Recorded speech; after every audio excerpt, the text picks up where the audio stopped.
Whether the team is giving us the highest of highs or the bluest of blue, we'll cover it all here on Commanders Nightly News. I, of course, am your host, Louie T. Thank you for joining me. Let's get to tonight's lead story. So the time has finally come. All of the talking, all of the build-up, talking about this ad nauseum for the last 2 weeks since the last time we met the Giants, having the bye week, sitting there kind of stewing over what was a very empty feeling after the tie. It's all come to this. Week 15, Sunday Night Football, 7-5-1 Giants taking on the 7-5-1 Commanders. For all intents and purposes, this is a pseudo elimination game. Now, it's not an elimination game necessarily for either team involved, to be honest with you, because of how poorly Seattle has played down the stretch, and because Detroit is the next closest team, and they're still, 2 losses off of the Giants or Washington's path, and Washington and Giants both have a tie. It's not as desperate as it seemed just maybe a mere 2 weeks ago before these two teams met for the first time. However, to me, if you're serious about making the playoffs, you need to win this game. And I feel like there are a number of these games in Week 15 across the league. If you're serious about making the playoffs, you need to win. And this is one of those games. If Washington is serious about making the playoffs, we're favored by 4.5 points. We're the better team. If you're serious, you're coming off of a bye, no excuses. You're as healthy as you've probably been since early in the season, week 2, week 3, somewhere in there. Probably week 1, honestly speaking, because we got banged up pretty good after week 2. What more could you ask for? Right? Injury report looks pretty clean. You're ready to go. You got a lot of stuff back. You may be getting an important and big piece on the defensive line back in this game. No excuses. Find a way to get it done. I love the situation that we're in. Obviously I'd love to be where Philadelphia is or where Dallas is in terms of record-wise. But from where we were at 1-4, staring another terrible season in the face, having all of these questions, we were ready to run Rivera out of town. We were ready to run Scott Turner. I think Jack Del Rio was the only guy that was semi-safe after the first 5 weeks of the season. But everyone was like, clean house. Get rid of everybody. Let's start anew after the start. From where we were after that Titans loss to where we are now at 7-5-1, it's a hell of a journey. It's a hell of a trip. But guess what? It's not done. And all of that will go in vain if we don't take care of business on Sunday night. Now, again, you lose to the Giants, and guess what? You can still go out and beat San Francisco next week, because I think a lot of you are counting that as a loss anyway. So if you lose this game, but you then go and beat the San Francisco 49ers, you're saying, well, it's not the same. Okay, let me explain this to you. We need to beat the Giants so we own the tiebreaker. There is no replacing this with another win down the road. Oh, well, I was counting the 49ers as a loss, so if we beat them, it's like we did that thing with Minnesota where we were like, well, if we had to choose between Minnesota and Philadelphia, I'd much rather have Philadelphia, which we all would agree. We'd much rather beat Philadelphia than Minnesota, but guess what? How about you do both? How about you beat Minnesota and you beat Philadelphia? You don't have to pick one or the other. We need to beat the Giants, and that will give us even more confidence, because I think this is a confident group now. I think they believe in themselves. This is why I believe in them more so than anything else. They've instilled the confidence in me to believe in them because they play with a level of confidence that says we're supposed to win this game. Even though they're not blowing anybody out. They're not dominating teams on the scoreboard where it matters most, but they are dominating teams in time of possession, in physicality. They are going out and setting a tone in these football games. They are playing with a level of confidence that says, hey, we believe that we should win this game. We come into this game thinking that we're going to leave victorious. I can't say that about a lot of Commanders teams, or, well, this is the first iteration of Commanders. I can't say that about a lot of the Washington football teams that we watched over the last 2 years. I can't say that about any of the Washington teams, Redskins teams of the last decade or so, going back to the 2013 season, really. 2012, at the end of that year, they were pretty damn confident, but we haven't had many of those teams around here, okay? This is a group that you can get behind, believe in them, which is why I'm so adamant that we're going to win this game. We're going to win this game. We're better than the Giants, and we're going to prove it on Sunday night. This is a big game, Ron Rivera.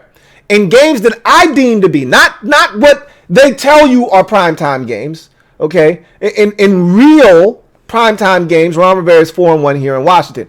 In games I deem to be primetime matchups, okay? I added in the Cowboys Thanksgiving game in 2020 and the Steelers game in 2020. I added those two games in because we were the only show. Well, we weren't the only show in town on the Steelers game, but it was a Monday night game.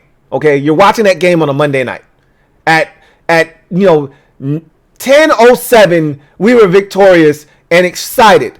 That's a primetime matchup.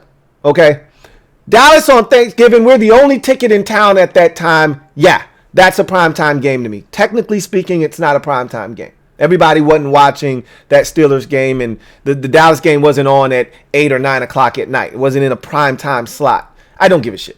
Those are primetime games if you ask me, because you got to get suited and booted to play in a big stage with nobody else playing but you and the opposition, and you got to find a way to get it done. And we did that against Dallas, and we did that against the Steelers. And then in the other games, Ron is 4-1. So 6-1 for Ron in these types of games. I like my chances. I like my chances a hell of a lot.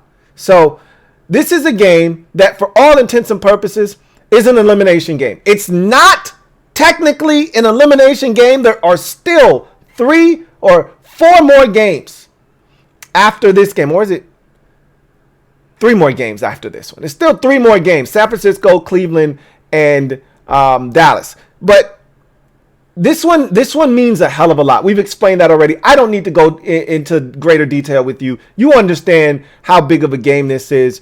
And I'm just telling you right now, the loser of this game probably isn't going to make the playoffs. I'm just going to be honest with you. You know, we could lose this game and still make the playoffs, but the path got infinitely harder, okay? Infinitely harder if we don't beat the Giants. And the same thing can be said for the Giants. They don't beat us, their path to the playoffs gets infinitely harder, okay? A hell of a lot harder, because the two teams chasing them, even though there's no tiebreakers, it's funny, we all bitched and complained about the tie, but honestly speaking, the tie is what's really making this an easy equation for both the Giants and Washington, because the Giants haven't beaten anybody. They lost to Seattle. They lost to Detroit. They would have, if they finished with a tie with either one of those two teams, they would be out of the playoffs. So they're probably in a better position because of that tie. They don't have to worry about tiebreakers now.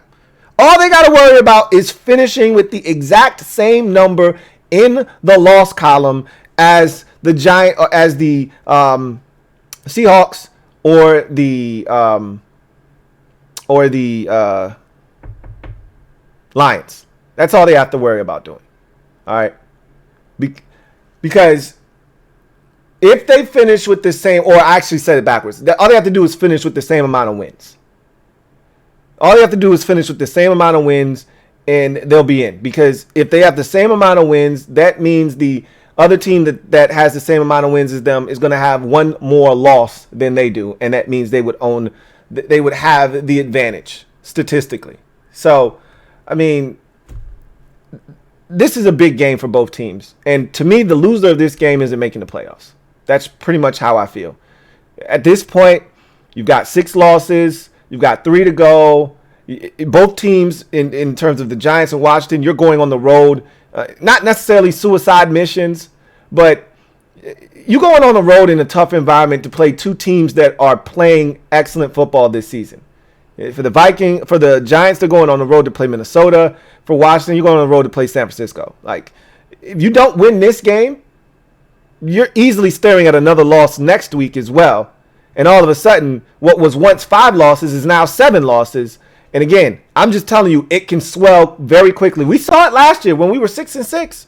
1 loss turned into 2 losses, turned into 3 losses, and an ass whooping on a Sunday night against Dallas, and then another loss to the Eagles, and then finally we beat the Giants. But too little, too late. By then, we were 6-10, and you're just playing out the string at that point.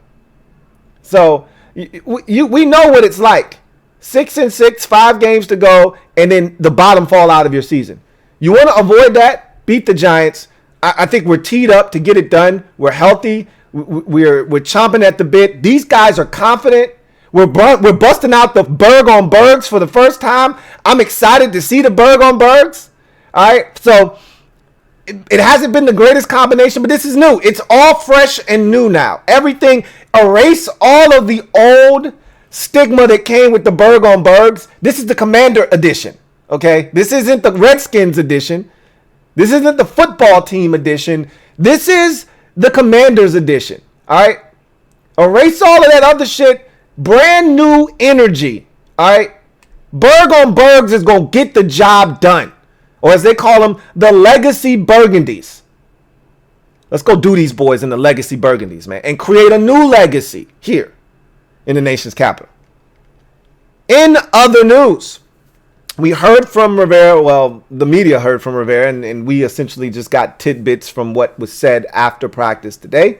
I'll relay those messages to you in a second. But before we do that, I want to go ahead and give away these tickets because I don't want to forget. So thank you to all of you who put entries in.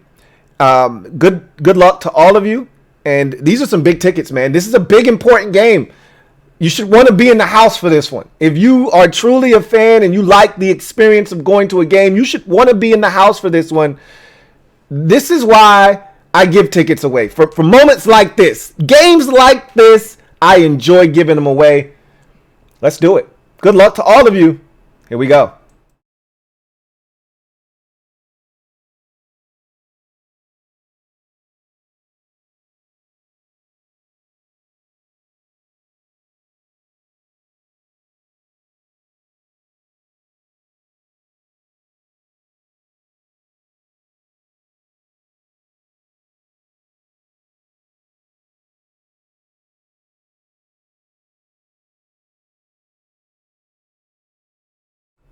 All right, so we all the way live. Chris T, you're up, man. Congratulations.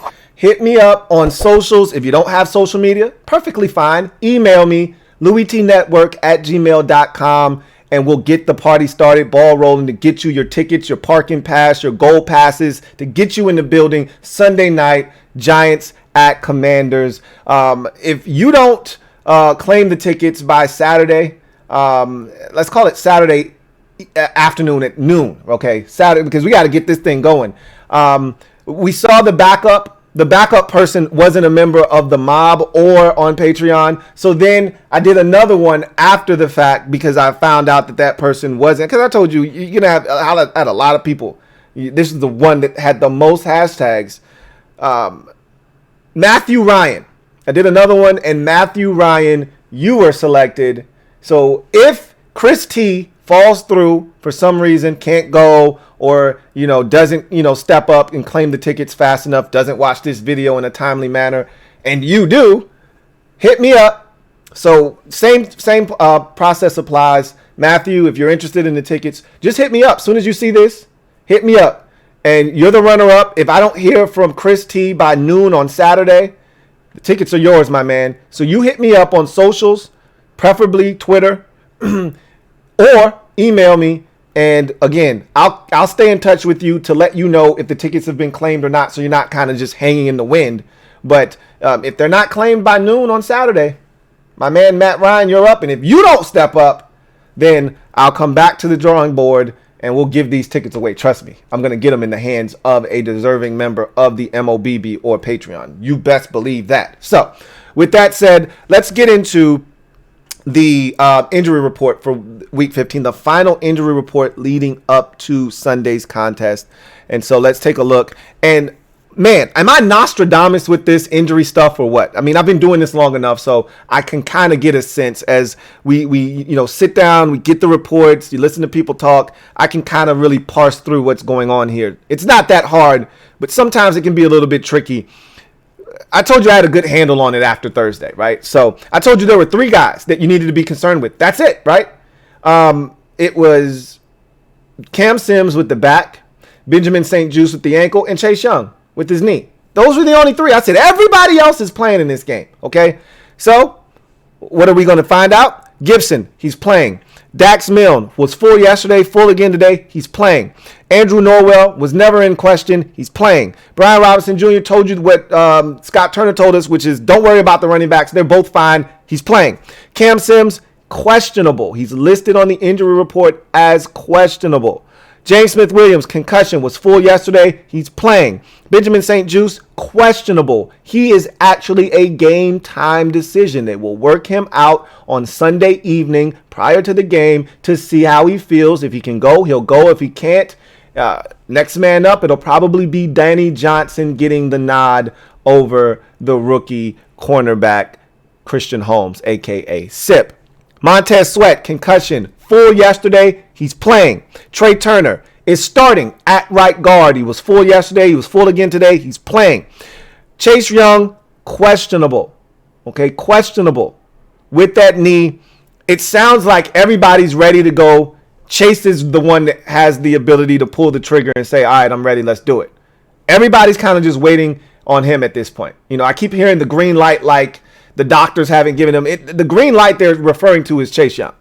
So Chase had a hell of a workout over the bye week. He was working hard this week.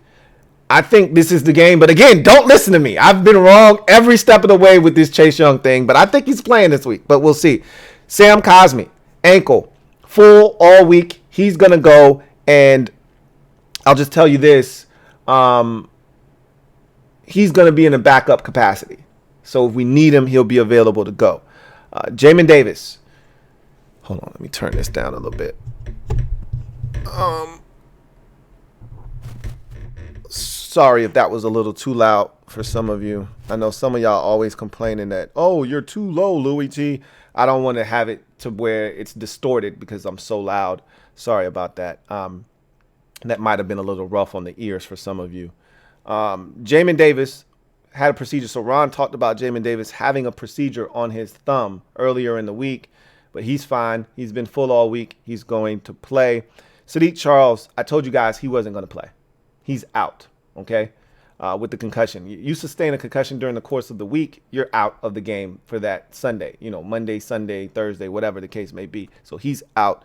And then there's another late entry to this list. F.A. Obata injured his finger at practice today, left practice early. He's also listed as questionable to go along with Chase Young and Benjamin St. Juste. So, and Cam Sims. So 4 guys are questionable. 1 guy is out. Sadiq Charles. We're healthy, man. If the worst you're telling me is that Sadiq Charles isn't going to play in this game, that's the best you got. We're in pretty good damn shape, okay? I hate that we don't have one of our first 2 centers, but such is life. Move on, figure it out, get it done. Cam Sims, Benjamin St. Juste, Chase Young, and F.A. Obata are all questionable. Sadiq Charles is out. Everybody else you see up here is playing on Sunday. I mean, we're in a really good spot, man. I'm just telling you that right now. You go to the Giants side of things, and Josh Ezeudu, I told you he would be out with the neck injury. Adoree Jackson, I told you he would be out with the knee injury. Shane Lemieux hadn't practiced all week with the toe. I told you I thought he would be out. He's out. And Ellerson Smith he's been placed on IR with an Achilles. I told you anytime you got an Achilles, that's never good. So all of those guys are out. So there's some big names in there, especially on the offensive line. And Adoree Jackson is their number 1 corner. So, you know, they've already had issues up front. Now they've got less depth up front. Specifically on the interior of that offensive line. They have no doubtful players going into the game. And they have a number of questionable guys. I think every single one of these questionable dudes are going to play. Daniel Bellinger with the ribs. Richie James, concussion. Nick McLeod, illness. Jihad Ward, concussion. Leonard Williams, neck. All of those guys are integral parts of what the Giants do this season, or have done this season, rather. And I think all 5 of those guys are going to play. So I wouldn't be looking for any gifts this close to Christmas from the Giants. The guys that are out are going to be out, but the guys that are questionable, I think they're all going to suit up. This is a big game. You know, they may not finish the game, but I think every single one of those guys are going to start this game against Washington because of the importance of it. I think they're going to have all hands on deck. So just real quick, I don't want to spend too much time on what Rivera had to say, because he really didn't say much. All he pretty much said was Benjamin St-Juste will be a true game time decision. They will work him out prior to the game, similar to Chase Young. He said we're in the same spot that we've been in with Chase. You know, he's practiced well all week. He's felt good. We feel good about him. Now it's about him feeling good about himself.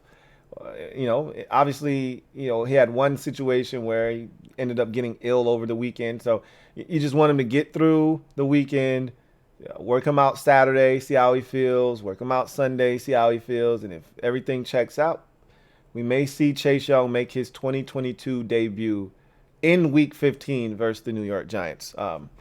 Outside of that, nothing else really to report from Ron Rivera, so we can just go ahead and move on to the game plan and what it's going to take to get a victory in Week 15 over these pesky New York Giants who sit at 7-5-1, just like our good guys, the Washington Commanders.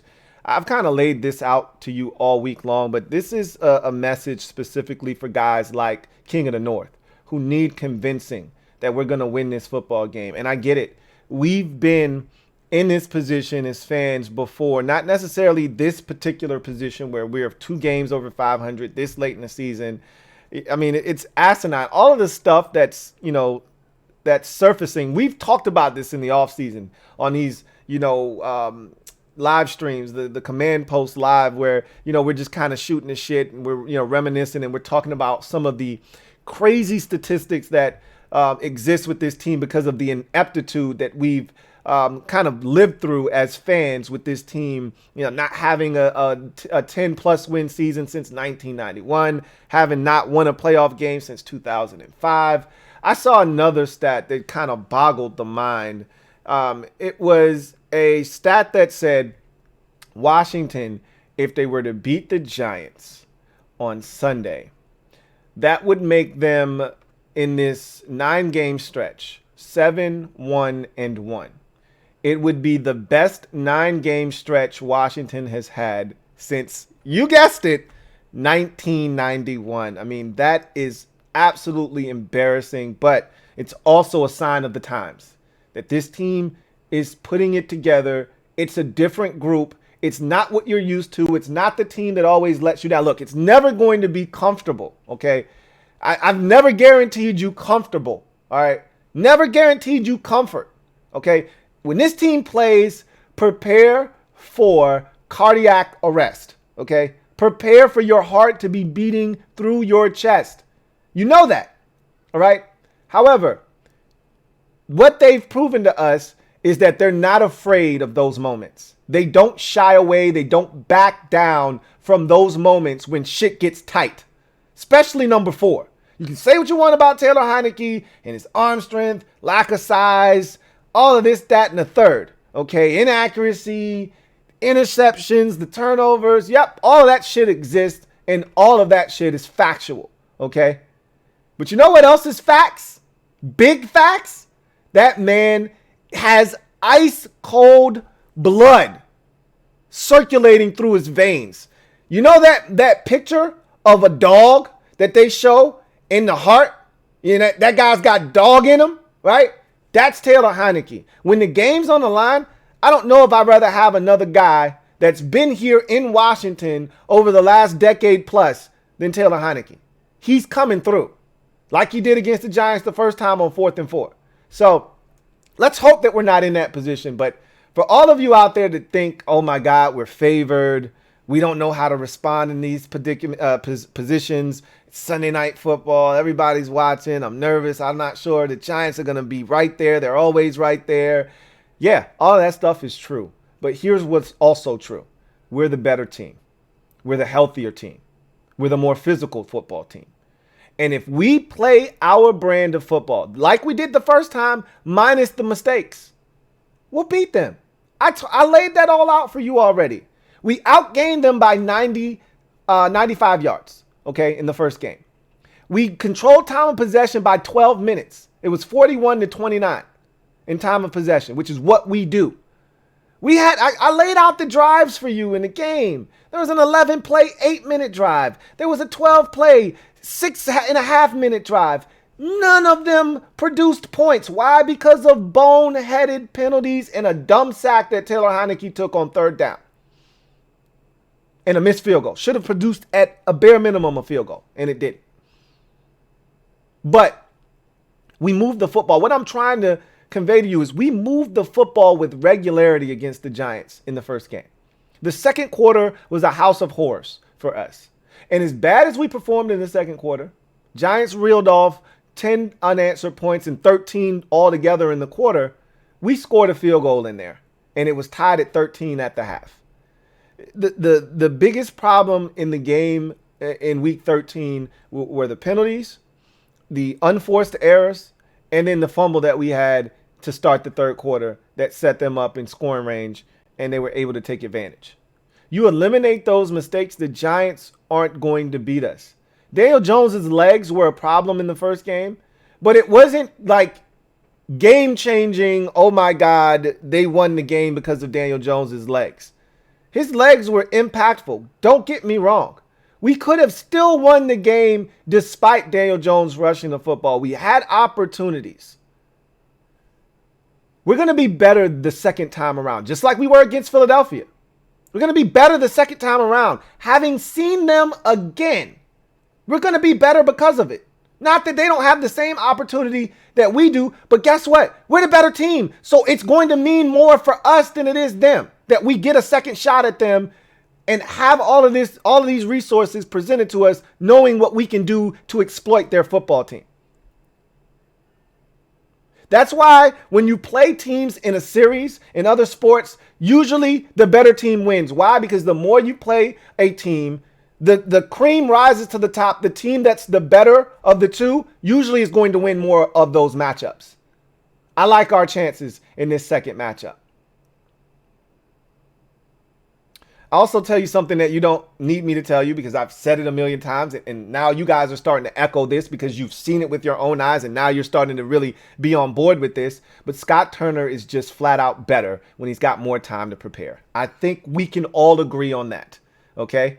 It's not rocket science. It's not some ridiculous cockamamie theory that I've thrown out there. You've seen it. The proof's in the pudding, okay? You've seen it. All season long, when he's had extra time to prepare, this offense has been razor sharp and very deadly. Well, you had two weeks to prepare for the same team. So really, in essence, 3 weeks preparing for the same team. I like our chances on offense to really take it to the Giants in this football game. Again, we have to eliminate the mistakes.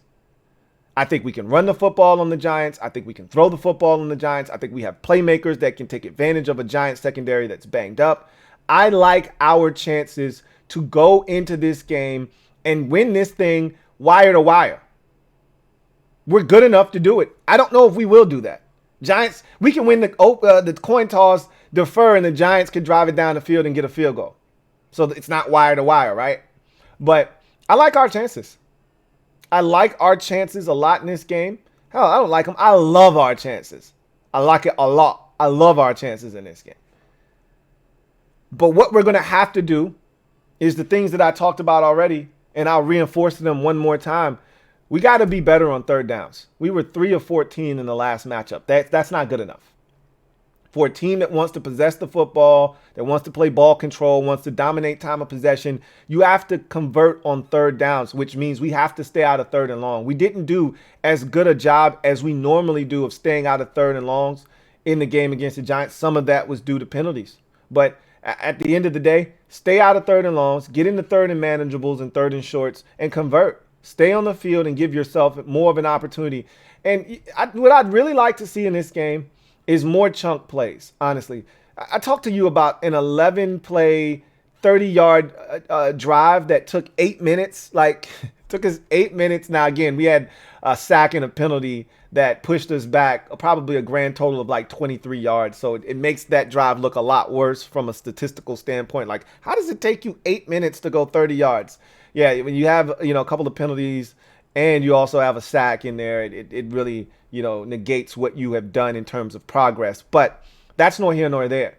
How about everything not be a grind in this game? Hell, even when we played Philadelphia, we had that explosive play to Terry There were explosive plays throughout the game, chunk plays that allowed us to get down the field. You know, we grinded it out, don't get me wrong, but there were also a smatter of explosives in that game that allowed us to get down the field, you know, a lot quicker than, you know, 2 here, 3 here, 3rd and 5. Now you got to convert and get 6, and then you do it all over again. Because all it takes is one penalty to derail a drive like that. So we have to take advantage of opportunities. We get in the red zone, you know what do we got to do? We got to score. That's been an emphasis over the bye week. That needs to be something that we you know, have come to fruition in this game. You have an opportunity for a turnover, you got to take it. Daniel Jones put the ball in harm's way twice in the game in week number 13, and we didn't make him pay. We did not make him pay. You know, we have to take away the football when those opportunities present itself. And if we get that chance, we got to take it. All right, we have to take those opportunities and make them count. So that's another thing. But, you know, all in all, limit the explosives that the Giants get. They had a couple last game. You know, the big throw to Darius Slayton to set up a scoring drive. Those can't happen. Eliminate the mistakes that set the Giants up. Make them earn everything that they get. If they score, so be it. But make them earn it. Make them earn it. I can't stress this enough. I really like our chances in this game. I like where we sit. I like how healthy we are coming into this game. I like the fact that we played them the last time we played a game. I like the fact that we've been sitting on it, stewing on this tie. And these guys are amped for this opportunity. The Giants have already played in a big-time primetime game this season on a Monday night against the Giants at home, in which their coach, pretty much implored the fans to show up in white and try to make it a whiteout, right? We haven't had an environment like this all season long. All right, we're amped, we're juiced to be playing under the Sunday night lights. This is a massive opportunity for a lot of players who don't get the opportunity to have their name out there so people around the league know what the hell they're doing. This is their time to shine. And I think you're going to see some guys come out and play with that level of intensity and that kind of desperation that we're looking for that's going to catapult us to the victory in this game, which takes me to my final outcome of this football game. I see the Commanders winning this game 26-20. I'll give you a brief synopsis of how I think we reach this outcome. So I think this is a tight, close ball game. Going into the fourth quarter, Washington is clinging to a 20-17 lead in the game. And Washington starts the fourth quarter with a nice little 5-minute drive that bled over from the third quarter. So in essence, it's a 7-minute drive. It ends in a field goal attempt. They make it to go up 23-17. The two teams trade a couple of punts, and then the Commanders have an opportunity to put the game essentially away with a drive. And so just like in the Chicago game, we had a chance, Joey Sly did, to nail a long field goal from probably roughly like 51 yards or so to put that game away. We were up. It wouldn't be away. That's not the right term. To make it tough on Chicago and to ensure that there was no way we could lose that game in regulation. The only thing the Bears could do at best was tie. We would have been up 15-12 or 15-7. He misses the field goal, gives the Bears great field position. We know the rest, but we were able to hang on 12-7. He's going to have a similar situation in this game as Joey Sly. It's going to be 23-17. A field goal puts you up 9, and it really puts the Giants in a tough spot. He's going to make this field goal this time. It's going to be from 48 yards out. He's going to make the field goal. We're going to go up 9 with roughly 4.5 to go in the game. The Giants are going to put together a drive. They're going to get the field goal because they need 2 scores anyway. They're going to take the field goal, and then they're going to try an onside kick. They're not going to get it. Washington is going to have to run it 3 times. The Giants are going to use their timeouts. They'll get it one final time, but only with 13 seconds left, and Washington will hold on for the 26-20 victory. A key play in the game. In the third quarter, with the score 13-14, with the score 13-10 Washington. Montez Sweat bats a ball in the air. It's picked off by Deron Payne. That sets Washington up with tremendous field position at the Giants 27. They take that. They score a touchdown. They go up by 10. And in typical Washington Commanders fashion, 20-10 lead. The defense promptly gives up a touchdown. And that's how you get to the 20-17 deficit heading into the fourth quarter. So, or not deficit. It is a deficit for the Giants, but 20-17 lead for Washington. But that's a big play in the third quarter. Montez Sweat bats a ball in the air. Deron Payne picks it off, and Washington is in business at the Giants 27. That turns into a touchdown about 6-7 plays later, and Washington takes a 20-10 lead. Ultimately win the game 26-20. So what's your score and more? Leave it down in the comment section of this video. Can't wait to see what you guys have to say. I'm as confident as I've been. I can't say all year long because this is family business and I do know the Giants are fully capable. I think I was more confident against the Titans, even though we sucked ass back then. The Titans was just so horrible. My mindset was just stop Derrick Henry and you should be fine. Well, we didn't stop Derrick Henry in the first half. And then even when we did, we still gave up an explosive 61-yard pass to Westbrook-Ikhine. And then even after that, you still had a chance to stop him on 3rd and 8, and you give up a 9-yard pass to Austin Hooper, and then the touchdown that ultimately decided the game. But we had our chances in that game too. I haven't been this confident since week 5. I surmise we're going to get the job done. What says you? Leave it down in the comment section. Can't wait to read all of your responses. Enjoy your weekend. If you're a member of the MOBB, we will be live, all the way live. And it'll be lit on Sunday night as we watch that game together, pulling for the burgundy and gold. We'll be donning the Burg on Burg for the first time. The left hand up boys will be in the building performing before the game starts. Should be an electric environment. Can't wait to hear from a lot of you who will be in attendance, including Chris T, who just won the tickets. Once again, congratulations.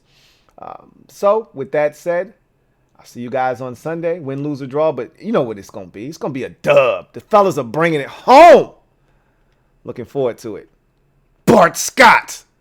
Can't wait. See you then. Here comes the diesel. Here comes the diesel. There's the snap. Hand to Riggins. Good hold. He's got the first down to the 40. He's gone. The 35, the 30, the 20. He's